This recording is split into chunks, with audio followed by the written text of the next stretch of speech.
রাষ্ট্র কাঠামো মেরামতের ৩১ দফা ও জনসম্পৃক্ত বিষয়ে প্রশিক্ষণ কর্মশালা অনুষ্ঠিত। বিএনপি নিউ মার্কেট থানা ঢাকা মহানগর দক্ষিণ শাখার উদ্যোগে রাষ্ট্র কাঠামো মেরামতের ৩১ দফা ও জনসম্পৃক্তি শীর্ষক এক প্রশিক্ষণ কর্মশালা অনুষ্ঠিত হয়েছে।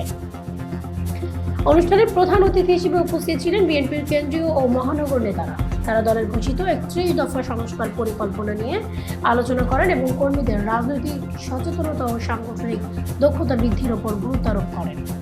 নিউ মার্কেট থানা যুবদল নেতা সাবেক মহানগর পূর্ব ছাত্র দলের যুগ্ম আহ্বায়ক ও দপ্তর সম্পাদক কাজী মুকিতুজ্জামান এক বিশাল মিছিল নিয়ে অনুষ্ঠানে প্রবেশ করেন।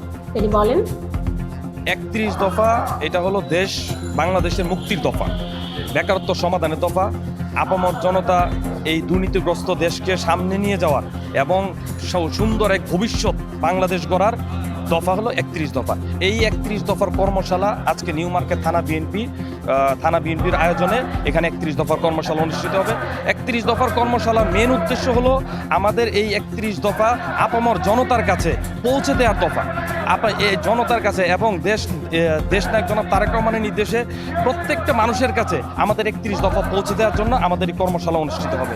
আমরা নিউ মার্কেট থানা যুবদল, ঢাকা মহানগর দক্ষিণ নিউ মার্কেট থানা যুবদল, খন্দকার দক্ষিণ যুবদলের সভাপতি খন্দকার এনাম এবং সদস্য সচিব রবিউল ইসলাম নয়ন ভাইয়ের নেতৃত্বে আমাকে নিউ মার্কেট থানা যুবদল ঐক্যবদ্ধ, আমাদের ১০ আসনের অভিভাবক ব্যারিস্টার নাসিরউদ্দিন ওসিম ভাইয়ের নেতৃত্বে আমরা নিউ মার্কেট থানা যুবদল এই কর্মশালা সফল করার জন্য আমরা ঐক্যবদ্ধ আছি।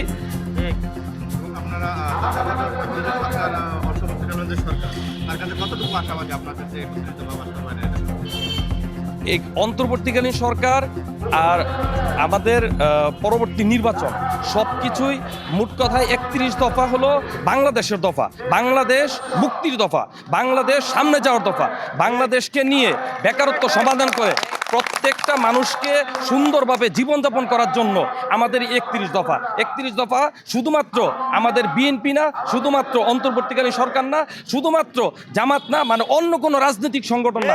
এই ৩১ দফা হলো বাংলাদেশের দফা, ৩১ দফা হলো এই বাংলাদেশের মুক্তির দফা, সারমর্ম হলো ৩১ দফাই হলো বাংলাদেশের মুক্তির দফা।